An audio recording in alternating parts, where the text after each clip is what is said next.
Olá, estamos de volta com uma série de temas para serem apresentados e debatidos com você. No Salto para o Futuro de hoje, vamos discutir as linguagens artísticas da cultura popular. O primeiro tema da série é Viver de Criar, Cultura, Cultura Popular, Arte e Educação. Para conversar sobre este assunto, são nossos convidados, a diretora do Centro de Criatividade do Estado de Sergipe, Aglaé Dávila Fontes, o professor da Universidade Federal do Rio de Janeiro, Frank Wilson Roberto, e o professor da Unicamp, em São Paulo, e da Universidade Federal de Uberlândia, em Minas Gerais, Carlos Rodrigues Brandão. Contamos ainda com a participação do professor Jeová Silva França, direto do Maranhão. Você já sabe, mas não custa repetir. A sua participação é fundamental. Ligue, mande e-mails ou fax com as suas dúvidas e sugestões. Cirandas, carimbós, cocos e lundus. Bem, no vai e vem das águas, estas e outras danças, expressões da cultura popular do litoral brasileiro, dão o tom do espetáculo Pelos Mares da Vida, da Companhia Folclórica do Rio, da Universidade Federal do Rio de Janeiro. Acompanhe na reportagem uma apresentação do grupo. Tudo começa com a entrada em cena da Rainha do Mar. Reverenciada com cânticos e danças, Iemanjá abre caminhos e o espectador começa a navegar pelos mares da vida. O espetáculo teve origem em pesquisas realizadas na Universidade Federal do Rio de Janeiro. A Companhia Folclórica do Rio da UFRJ é um grupo de pesquisa, ensino e extensão sobre danças e folguedos folclóricos. Em Pelos Mares da Vida, as pesquisas se voltaram para as danças e os folguedos folclóricos da costa brasileira. Lá estão a dança do São Gonçalo, típica do estado de Sergipe,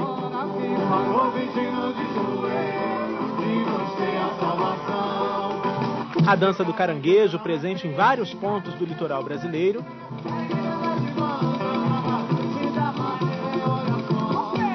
e a ciranda de Tarituba, de uma colônia de pescadores do litoral sul do estado do Rio de Janeiro.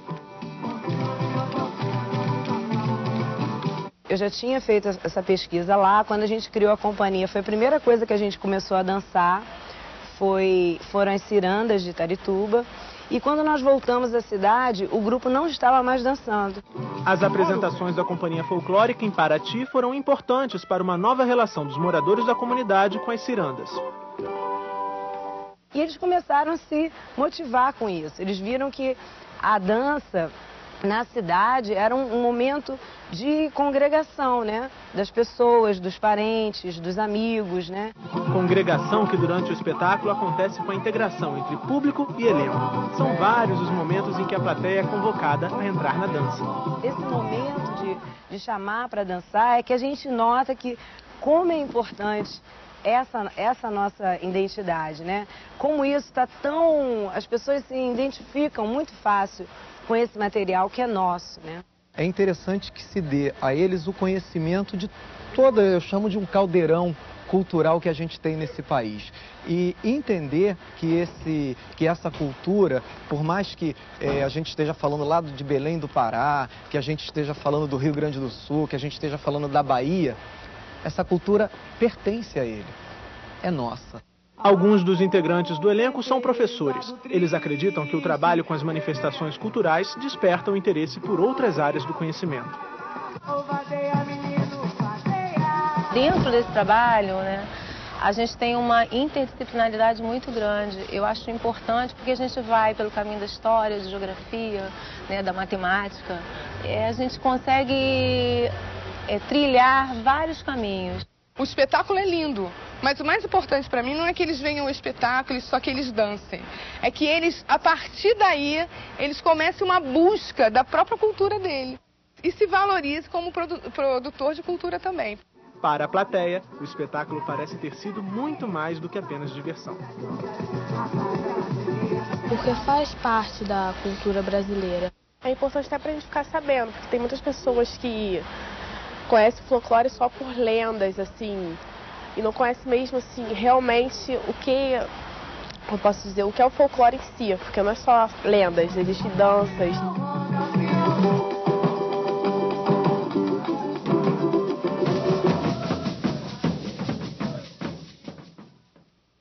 Aglaé, Frank, Brandão, muito obrigado por terem vindo. Frank, você é integrante da Companhia Folclórica do Rio de Janeiro, ligada à Universidade Federal do Rio de Janeiro. Como integrante dessa companhia, como é que você analisa essa relação que você vive de transmitir esse conhecimento que muitas vezes vem de lugares distantes, da zona rural, por exemplo, e transmitir esse conhecimento para crianças, jovens e adultos do setor urbano, da área urbana? Como é que é essa transferência de conhecimento e como é que você analisa isso? Boa noite, Marcos. A preocupação maior do nosso trabalho, né, que a gente tem um trabalho de pesquisa, um trabalho que é baseado em pesquisas de campo, né, o trabalho da Companhia Folclórica do Rio, da UFRJ, um trabalho que acontece há 18 anos na Escola de Educação Física e Desporto da UFRJ, está aproximando o folclore, né, trazendo para esse contexto urbano, né, apresentando, revelando para esse público, né, que reside principalmente aqui no Rio de Janeiro, onde nós atuamos, para que conheça um pouco mais da cultura brasileira, né? Então a gente já tem trabalhado alguns espetáculos que revelam esse universo, né, tentam revelar. E não só revelar no sentido artístico de nós nos bastarmos ali na nossa apresentação, mas também de estar despertando nesse público, nessa formação de público, um maior conhecimento sobre sua cultura, né? A gente acredita muito que a nossa história pode ser muito mais bem contada, tem uma riqueza no seu aprendizado através da nossa cultura. E a nossa cultura, por exemplo, a cultura do Rio de Janeiro é pouco conhecida, né? A cultura do estado do Rio de Janeiro pelos habitantes aqui da cidade, né? Pelos nossos alunos e tudo mais. Então a gente tem essa preocupação de estar despertando neles o seu lado de povo e de estar conhecendo o universo de conhecimento da linguagem artística desse povo que nos forma, né? Desse caldeirão, como foi citado ali, o nosso caldeirão cultural, né? Verdade. Aglaé, como integrante, né, de uma instituição importante que lida com essa questão da cultura, né, dessa informação de grupos de folclore e toda a sua participação, como você se preocupa também com essa transferência de conhecimento? Existem distorções, você já começa a observar distorções, o que é captado na origem acaba sendo desenvolvido de uma outra maneira em outra sociedade, em outra comunidade? Isso eu acho realmente uma causa assim para se pensar, para se refletir, porque uma coisa é o grupo autêntico, outra coisa é um grupo de projeção estética, né? Então, o grupo de projeção estética vai naquela comunidade, vai naquele centro produtor da cultura popular e ele assimila e traz, não é? Mas ele nunca será a mesma coisa que um grupo autêntico. Então, acho que o professor, e eu quero até aproveitar a oportunidade para cumprimentar os cursistas da TV Escola, não é? É preciso que se chame a atenção sobre essa diferença para que se saiba o que é um grupo autêntico de folclore e o que é um grupo de projeção. Não é que um é certo e o outro é errado, mas é que a gente tem que saber qual é essa diferença. Porque, na verdade, um grupo folclórico pode inspirar tanto um pintor como um teatrólogo, como um grupo de dança. E a gente tem vários exemplos no Brasil sobre essa questão de absorver essa cultura que é do povo e lhe devolver, às vezes, noutra linguagem. Só que a gente tem que saber, como professor, o que é uma projeção estética e o que é um grupo autêntico. Brandão, como é que você define as suas preocupações com relação à importância, né, da cultura e da arte popular na educação? Bom, boa noite a todas e todos os cursistas, né, da TV Escola. Eu gosto muito de pensar isso aí, pensando não grandes teorias, mas pensando coisas que acontecem com a nossa própria vida cotidiana. Por exemplo, quando nós vamos a um hospital, né, nós esperamos encontrar os médicos, as enfermeiras, todos vestidos de branco. Mas se formos depois à casa de um desses médicos para uma noite de festa, seria decepcionante se eles estivessem todos assim. O que vale, o que talvez dê a graça à festa, é que cada um venha como ele é, com as suas cores, com os seus padrões, com os seus gostos. A mesma coisa acontece com a vida cotidiana da cultura. em grande medida, o que torna o nosso mundo, o mundo humano, o nosso mundo brasileiro, o mundo de cada uma das regiões onde nós vivemos, não é? Interessante, significativo, é o que ele tem de próprio, não é? O que ele tem como beleza dada pela natureza, as belezas do Nordeste, do Sul, do Centro-Oeste, e também o que ele tem enquanto expressões da cultura, aquilo que a sua gente faz, aquilo que a sua gente produz para viver, para sonhar, para se comunicar, para ensinar, para aprender. Grande parte disso é o que nós chamamos de cultura popular, não é? São essas formas de crenças, de experiências de vida, de uso de tecnologia, mas também de recriação de sentidos e significados através da música, da dança, disso que nós acabamos de ver aí nesse programa tão bonito, não é? E que é aquilo que as pessoas têm para, no fim das contas, dizerem a elas próprias quem elas são e também às outras pessoas. Daí, em grande medida, o valor disso não só como alguma coisa vivida na cotidianidade de uma comunidade, mas também retrabalhada em contextos escolares, de maneiras que são tão atraentes e às vezes tão difíceis. Perfeito. Vamos à primeira participação, é da Janete, de Tocantins. Olá, Janete. Boa noite, Marcos. Eu sou do Teleposto do Centro de Ensino Médio Presidente Castelo Branco e a pergunta das minhas cursistas são: como as linguagens artísticas da cultura popular podem ser instrumento facilitador para a nossa prática pedagógica no ensino médio? Ok, Janete, obrigado por sua participação. Frank, você que está numa universidade lidando diretamente não só com pessoas que estão pesquisando folclore, mas eu sei que você tem preocupações também referentes à formação do professor. E a pergunta da Janete vem nessa direção, né? Uhum.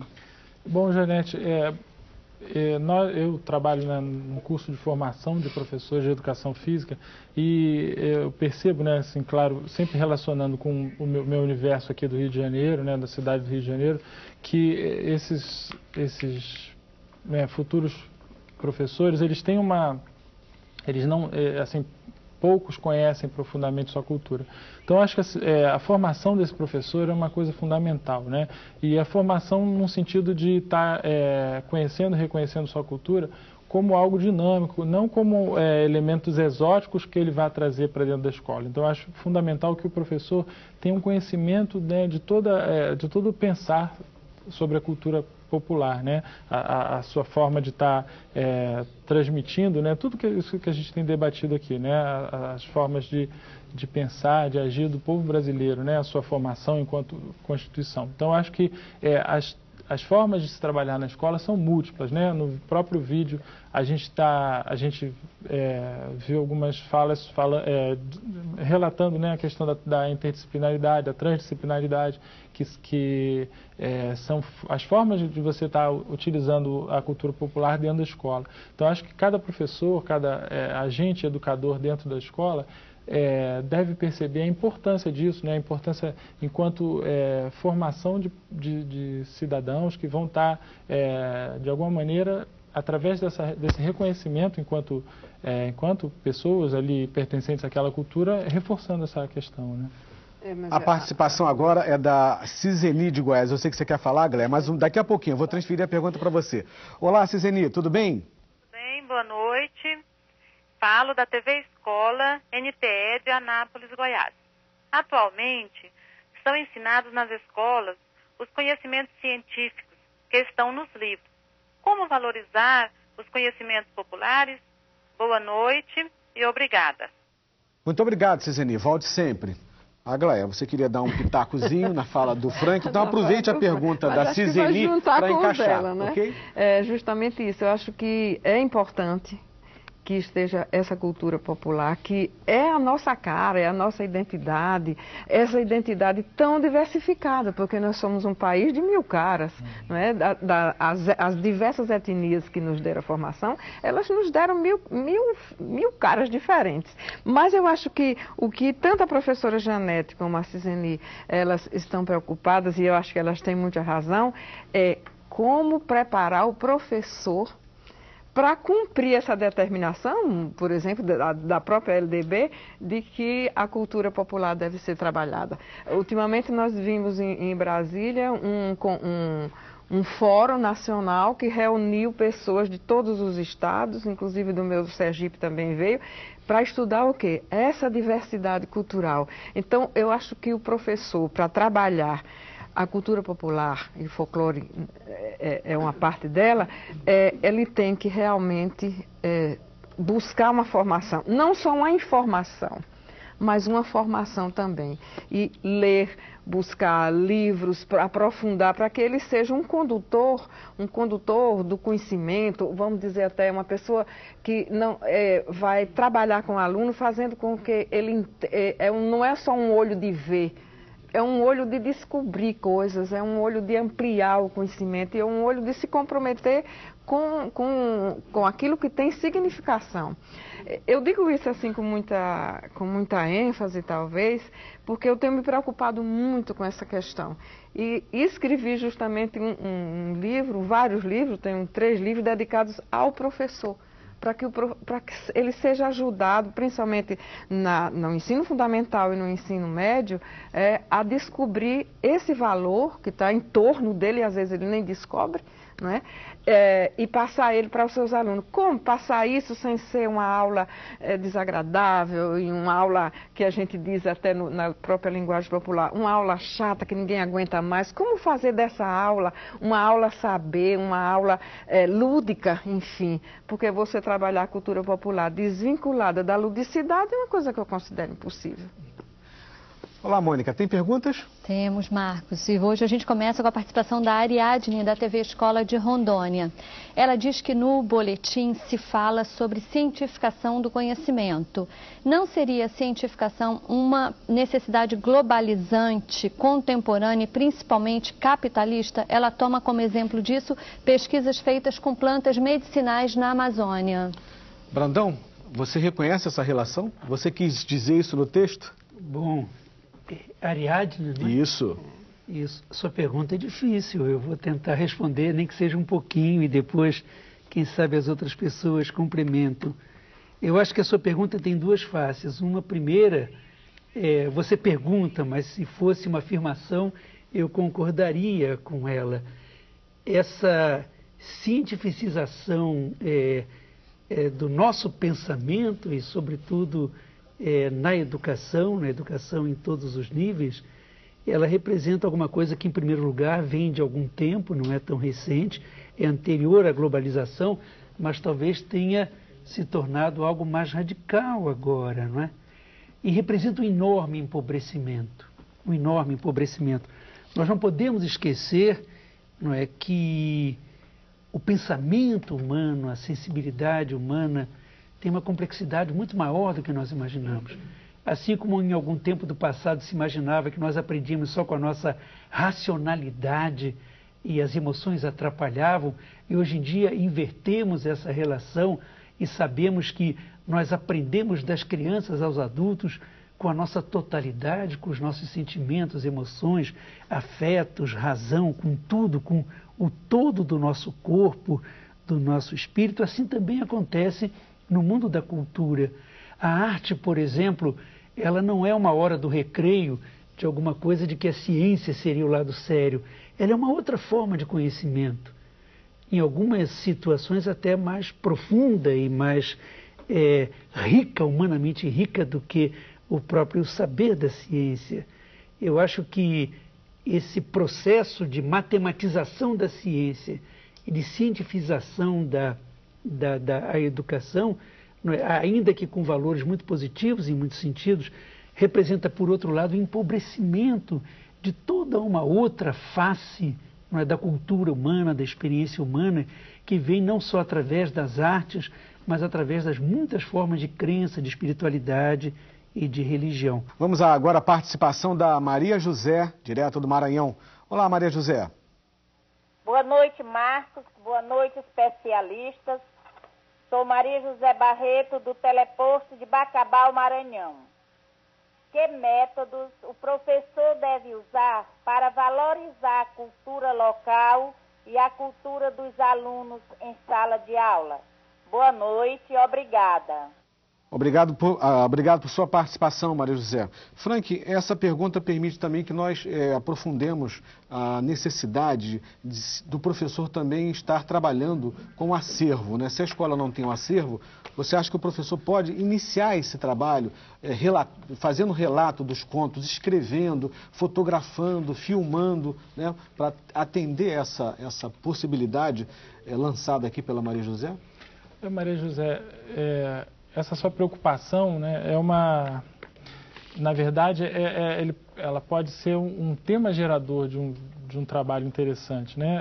A gente acompanhou, através da professora Eleonora Gabriel, um trabalho na comunidade da Maré, aqui no Rio de Janeiro, em que ela fez essa pesquisa através da cultura, né, local, da cultura dos alunos, percebendo como é que era essa formação cultural daquela comunidade, né? Uma comunidade que a gente aqui do Rio de Janeiro conhece como uma comunidade de risco, que tem uma formação através dessa própria formação do Rio de Janeiro, né? Que as pessoas de baixa renda foram sendo empurradas para um local, no caso a comunidade da Maré. Então, lá eles pesquisaram muito sua cultura, né? Foram fazer o trabalho através de uma pesquisa, né, na família, os seus conhecimentos através dos mais idosos da família. Então, eu acho que esse é um formato, essa é uma forma, né? Tenho certeza que os alunos da Maria José lá em Bacabal têm um cabedal de conhecimento muito grande para trazer para dentro da escola. E a partir desse conhecimento, isso ser um tema para se trabalhar em vários sentidos, né, em todos os sentidos que a educação possa estar pensando para enriquecer a sua ação, né? Perfeito. Bem, vamos fazer uma rápida pausa no debate. Estamos de volta com o Salto para o Futuro. Viver de Criar é o tema do primeiro programa da série Linguagens Artísticas da Cultura Popular. Em Miracema, no norte do estado do Rio de Janeiro, duas manifestações da cultura popular se fundiram. E da união entre a dança do Mineiro Pau e a lenda do boi pintadinho, surgiu uma expressão cultural típica daquela cidade. Uma brincadeira presente na escola e nas ruas da comunidade. Enquanto a banda ensaia os primeiros acordes, os meninos se divertem com o boi. A plateia também já está a postos. É dia de apresentação do boi pintadinho na Escola Municipal Pedro Henrique Soares, em Miracema, interior do estado do Rio de Janeiro. A lenda do boi, presente em diversas regiões do país, também tem a sua versão miracemense. E aqui, essa história é contada por 35 crianças através da dança do Mineiro Pau. Com trajes típicos e repetindo versos e passos que fazem parte da tradição da comunidade. Pelo menos desde o início do século passado, esse grupo deu até mesmo um apelido carinhoso para o boi. Boi Pedrinho. O nome da nossa escola é Escola Municipal Pedro Henrique Soares. Que no Boi Pedrinho está a primeira parte do nome da nossa escola.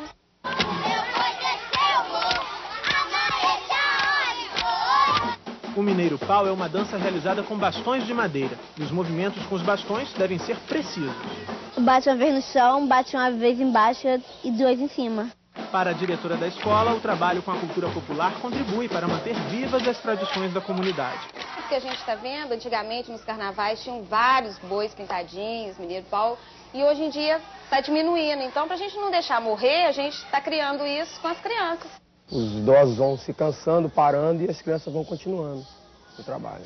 Na comunidade, seu Geraldo Barbosa luta há décadas para manter a tradição do boi pintadinho. Ele é o fundador do Boi Turuna. É uma coisa que entesta as pessoas, né? E mais ou menos eu tenho aqui uns 30, 40 anos de boi pintadinho. Tchá, tchá, tchá, vem buscar meu boi, no meio de tanta boiada, a maeta onde for. Romário, que é filho de seu Geraldo, participa das apresentações do Boi Turuna desde a infância. Parece ter herdado do pai o gosto pelas tradições culturais da região. E uma coisa assim que eu até gostaria que meus filhos, né, passassem, porque hoje, além de ter, tem muito pouco, né? Então eu gostaria disso que eu venho saindo para dar um exemplo, não deixar acabar, para não deixar isso morrer, né? É uma coisa que eu gosto. Na rua, quem assiste também gosta. Eu acho alegria a todo mundo.